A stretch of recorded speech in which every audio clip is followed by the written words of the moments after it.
Dr. Pratap Oh, Chauhan, we're live on the Wellness Festival. Welcome to our Wellness Festival. For thank you, those Ji. of you who Namaskar. don't, for those of you who don't know and have just logged in, we are midway our Being Yoga Wellness Festival with the nutrition segment. With us, we have Dr. Pratap Chauhan, one of the leaders in Ayurveda from all over the world. Dr. Pratap Chauhan is the name and the brain behind Jiva Ayurveda, which has its footprint in more than 40 plus countries. And not only that, he has transformed lives by making in the biggest Ayurvedic institution.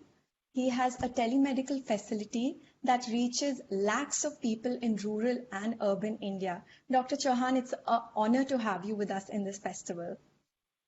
Thank you very much, Achal, to have me here. Dr. Chauhan, my first question to you today is I want you to tell me what the Ayurvedic scriptures speak about pandemics. So it's a very good question, and you will be all surprised to know that in the ancient textbooks of Ayurveda, and one of them, which is called Charak Samhita, which was written by Acharya Charak more than 2000 years ago, there is a specific chapter that describes about pandemic and epidemics. And they have described that whenever there will be air pollution, whenever there will be water pollution, whenever there will be pollution of the soil, or there will be some seasonal disturbance like what we are calling now it global warming, or seasons getting distorted. Sometimes there is no winter, sometimes there is too much winter. So all these different things are the cause of creating some microbes or some kind of causes, which will be affecting a big part of the population. Janpad means community and Dhwans means destruction. So Janpad Dhwans literally means community destruction through some disease which will be, which everybody is going to get it. So, and the interesting thing is that they have also mentioned that what is the root cause of all these things, why there is a water pollution, why there is a air pollution. They have used a beautiful word, I would like to mention that they are saying that adharma is the root cause of all this. Adharma, it can have many meanings, but here literally we are talking about some medical science. So adharma means when we do not follow the basic law of nature, or when we do not follow the law according to our nature. Everybody has a nature. We all have a prakriti. Like somebody is a vata prakriti, somebody is a pitta prakriti, somebody is a kapha prakriti. So each person is unique, and each person is designed for some particular type of food, some particular one is there is a general rule, for the human being. Then there is our personalized rules for every human being. So if we do not know this, and it's not only about food, it's also lifestyle. For example, these days, what people do, they don't sleep until like 12 o'clock, 1 o'clock. This is against the nature. This is called adharma. This is a kind of adharma also. Or when we are polluting the oceans, when we are polluting the air, when we are creating too much imbalance in the outer environment. So all this will lead to epidemics and pandemics. Beautiful explanation. And interestingly, they have also described nice treatments, not only just for immunity boosting, like how we should do the isolation, what kind of hygiene we should follow, what type of specific products. Again, personalized products are described. What kind of things we should take to fight the microbes. So there is a beautiful description in Ayurveda. And now, as you all see, that even our Prime Minister, Honorable Narendra Modi ji, he declared that everybody should follow the Ayush guidelines. Our Ayush Ministry has created some simple guidelines which are available in the public domain. You can all see that. So I request all of you, because we are still in the middle of this pandemic, everybody should try to get in touch with Ayurveda, understand your nature, eat according to your nature, have a lifestyle according to your nature. Fortunately, the air and water has already been cleaned by Mother Earth. She can take care of herself. There are a lot of people talking about save the earth, save the environment, but I believe that our Mother Earth, she is strong enough. She has been here for billions of years, and she can take care of herself whenever she wants. Now even the ozone layer is rebuilding. There are amazing things happening in the nature if we see outside there. I'm sure you're all watching some interesting videos coming from different countries, how the nature is healing. So this is the positive side of the corona pandemic. Thank you, Dr. Chauhan. This leads me to my next question. You just mentioned the adharma that we've been doing with our bodies and with Mother Nature. So I think post-pandemic, we're all going to realize that we need to change ourselves. So according to Ayurveda, can you recommend some kitchen hacks or some lifestyle changes that each one of us should be doing, not only to maybe improving our immunity, yes, but to improve our karmic footprint on Mother Nature? Very beautiful question, very nice question, and question which is very close to my heart because I have been telling in my lectures every day to people that you have to change, you have to realize. Not only that, like you said, that people will have to, do something new. It is a mandatory thing. I'm telling you, if you don't change, you are going to suffer more because this situation has actually got us into some kind of a state where we are realizing that how important it is to understand our nature and understand our system and build the immunity. And as you mentioned in Ayurveda, when we talk of building immunity, right, whether we do it right now to prevent from the coronavirus or even after the crisis is over, we will need to have strong immunity. Otherwise, more things are going to come. And not only just build immunity, we will have to be very careful not to pollute the air and water and all these things again. Don't perform adharma. You very rightly said, how can we improve our karmic footprint? So the best way is live according to nature. This is no rocket science. When we say dharma, what is dharma? Dharma is a system or a discipline that upholds, that sustains. Dharyate iti dharma. So all these rules and regulations that are made, it is for us. It's not for anybody else. Like the traffic rule. What is when you go on a highway, there are rules you have to follow, red light and speed limit and all, where to take a left, where to take a right. This is what I called, this is the dharma of the traffic. Why it is made? So that everybody can reach their destination without any stress, without any problem. Similarly, Ayurveda is the dharma for human beings. This is the discipline for human being. This is what Ayurveda is talking about. Like you mentioned, for example, for immunity, a very simple, recipe, very important is that how you can increase your digestive power. Because in Ayurveda, immunity is connected with our digestive system. If my digestion is good, I will take something, it will be assimilated, it will convert into ojas. We call it ojas. So a detox water is a nice recipe. 1 liter water, you put 1 teaspoon fennel seeds, 1 teaspoon cumin seeds, 1 teaspoon coriander powder, 1 teaspoon fresh ginger, chopped small pieces, and boil it nicely. When it has boiled for a few minutes, filter it and fill it in a thermos. All day keep drinking this water. You will have very nice digestive system. Your fire will be good, Jatharagni will be good. There will be any kind of toxins in your stomach or intestines, they will be cleaned. And of course, to boost the respiratory system, specifically, Chavanprash is a very nice recipe. Or if you have in your home black pepper, 2 black pepper, 2 cloves, small piece of fresh ginger crushed, a pinch of cinnamon, dalchini powder, 4 things in a cup of water, boil it nicely. If you want to make it a little sweet, you can add 4 or 5 pieces of raisins, or if you have jaggery, good is very nice, you can add a small piece of good. This becomes a very nice tea. Don't drink the other tea, don't drink chai, coffee, drink this tea. This is a very, very nice, now people are calling it also, it's called a Ayush Kadha. It's a decoction, which Ayush Ministry is also telling. Twice a day you must do this, and don't forget to apply little oil in your nose, or even put 2 drops of oil.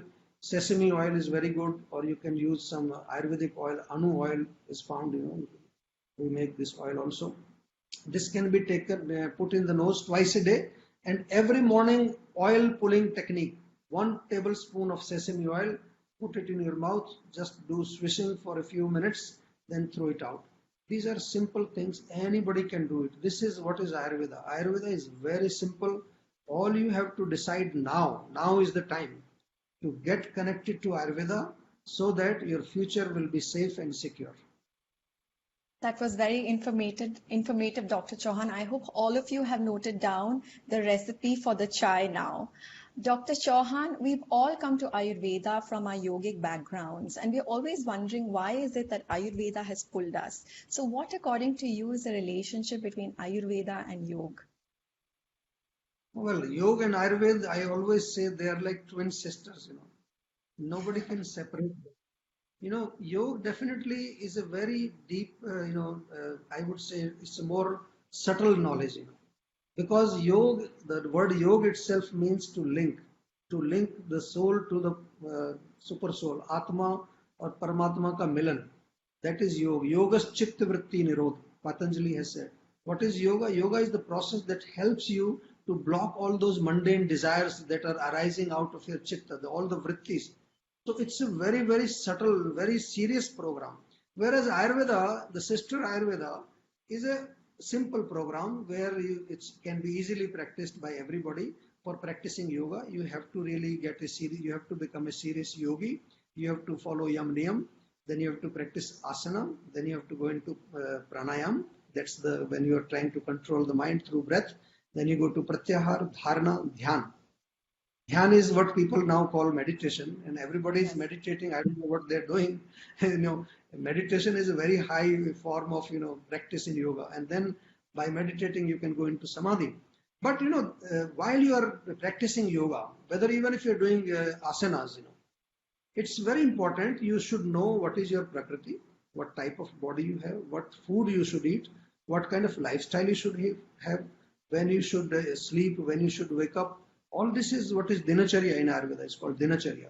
Not only dinacharya, ritucharya, seasonal regimen. Now it is summer time. So now, why people in India, I never understand why people in India drink this hot chai, masala chai in summer time. In winter I can understand.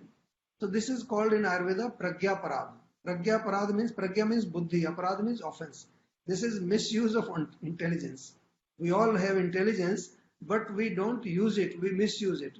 And in Charak Samhita, in our books, they have mentioned pragya parad or misuse of intelligence is one of the root cause of the disease. So you have to understand what is your prakriti, what type of car you are. Are you a diesel car or a petrol car or a CNG car? Please don't put diesel in a petrol car. This is what is pragya parad. The intelligence given to us is not only just go on internet and read all those things or create something. The first use of intelligence is to know yourself. So therefore Ayurveda is a very integral part of yoga. Any yogi will have to understand Ayurveda because they have to stay healthy. And similarly, anybody going into Ayurveda who is practicing Ayurveda, they have to also advance. It's not that they just remain on food and lifestyle, because Ayurveda's goal is also dharmartha kamokshanam arogya mulam.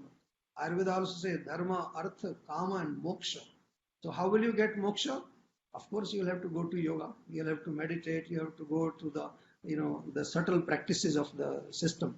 So that's why Ayurveda and yoga are always together. They cannot be separated. Thank you, Dr. Chauhan. I'm sure all of us are inspired to know a lot more about our body and use Ayurveda. We're now going to open to our Q&A session. We have some users on Facebook Live who've sent some questions for you.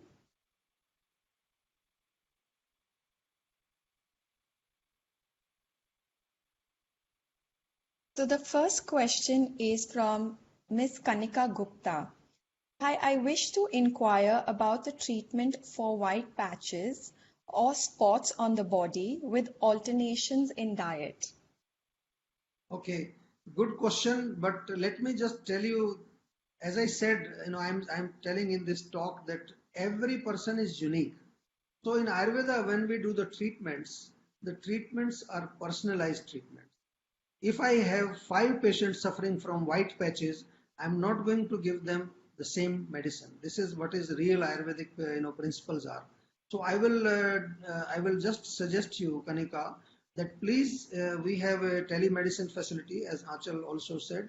You are always welcome to visit jiva.com, Jiva, jiva.com, and you will find a way to connect to our doctors. Our doctors are available for consultation. We also have around 80 clinics in India, wherever you are, in which city, just please find Jiva Ayurveda clinic. So I will suggest, please talk to one of our Ayurvedic doctors, do a proper consultation, get personalized diet, medicines, everything. But just in general, because you asked a question, normally such skin problems, white patches or most of the skin diseases, they are caused by aggravation of pitta. Pitta is, in general, we can say it's heat or fire. So in your diet, start following some restrictions. No chai, no coffee, no any heating thing, hot spices, chilies, or anything fried, anything sour or acidic, even including non-veg food. This should be stopped. Even yogurt, dahi nahi khana hai. Also anything very tikha, very spicy, pungent. Stop this. Start taking something cooling, coconut water, watermelon, or cucumbers. These things are cooling. So just with food, at least you will get to see some improvement. And make sure your stomach is clear. Most people, if they have constipation, the heat remains in the body.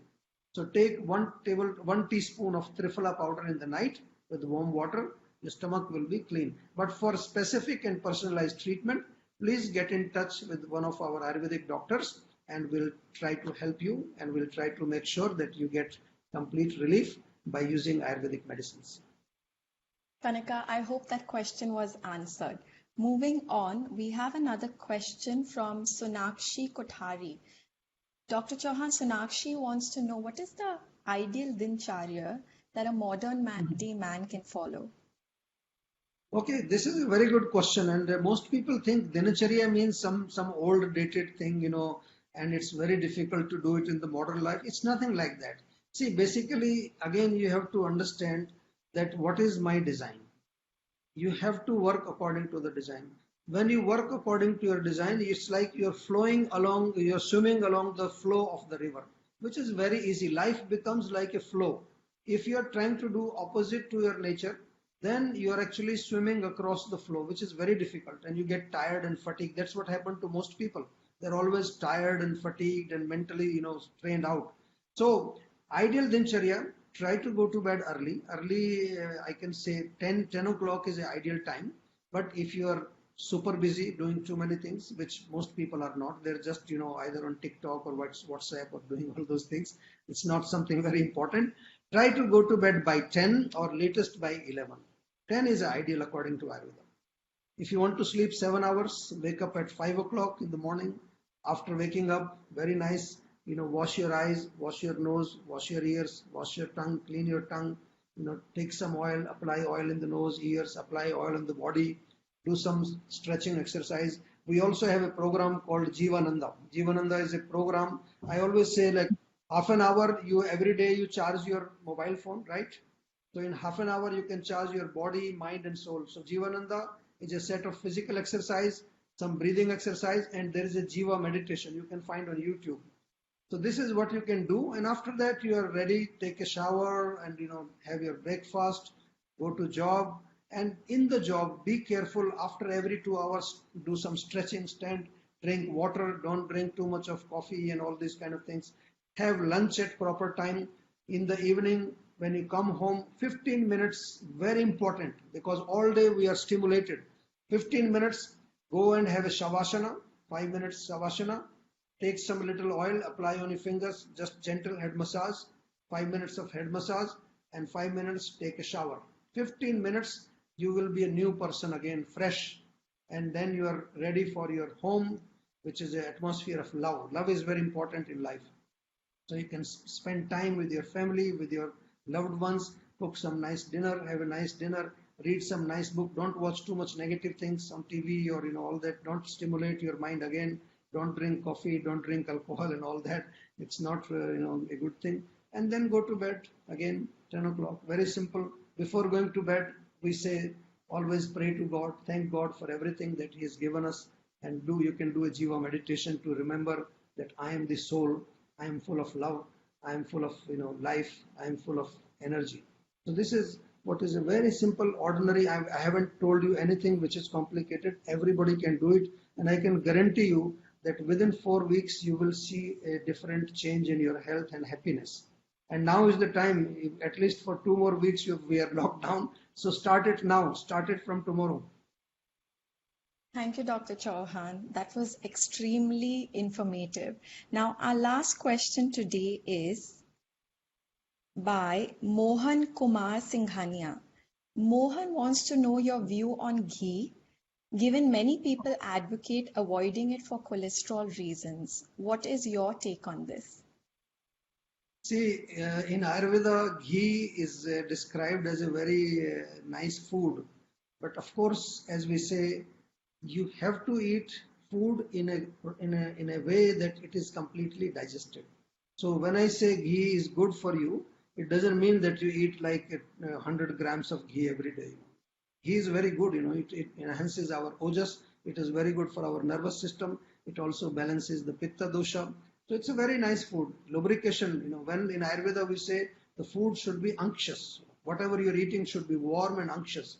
So any food, if you eat dry food, too much dry things without any oil or without any ghee, so then you get dryness in the body. And dryness can cause aggravation of vata, and vata causes 80 types of diseases.